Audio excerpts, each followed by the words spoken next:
Anda kembali menyaksikan Aceh hari ini, saudara. Puluhan hewan ternak di Kabupaten Aceh Besar kembali menjalani vaksinasi sebagai langkah menekan kasus penyakit mulut dan kuku atau PMK. Sejumlah langkah yang dilakukan membuat tingkat kesembuhan hewan yang terpapar PMK di Aceh Besar juga kini meningkat.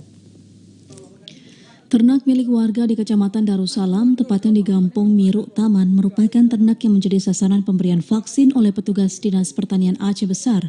Pemberian vaksin dilakukan dengan cara mendatangi satu persatu kandang milik warga. Umumnya sapi yang menjalani vaksinasi merupakan sapi ternak yang sehat sesuai diperuntukkan vaksin PMK. Selain petugas kesehatan hewan, vaksinasi turut disaksikan PJ Bupati Aceh Besar Muhammad Iswanto yang didampingi unsur Forkopimda setempat serta unsur Forkopimcam Kecamatan Darussalam. Selain memberikan vaksin, petugas turut melakukan disinfektan ke kandang-kandang warga maupun pasar hewan di Kecamatan Kerung Barunajaya, tepatnya di kawasan Cot Iri. Vaksinasi maupun disinfektan dinilai sebagai bentuk komitmen pemerintah untuk menekan kasus PMK yang kini masih mewabah.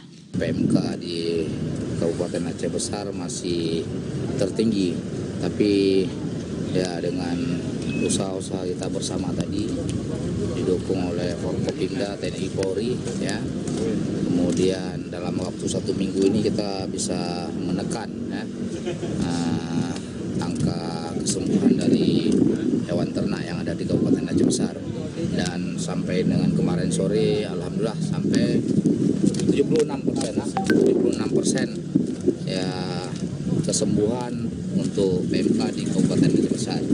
Iswanto menambahkan berbagai upaya pencegahan yang dilakukan membuat angka kesembuhan hewan yang terpapar PMK di Aceh Besar terus meningkat menjadi 76% atau mencapai 5.492 ternak.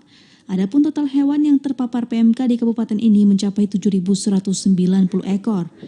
Selain pemberian vaksin pada hewan ternak, PJ Bupati Aceh Besar juga menyerahkan ekoenzim obat pencegah PMK kepada masyarakat di Kampung Miruk Taman. Dari Aceh Besar, Arman Konadi, TVRI Aceh melaporkan.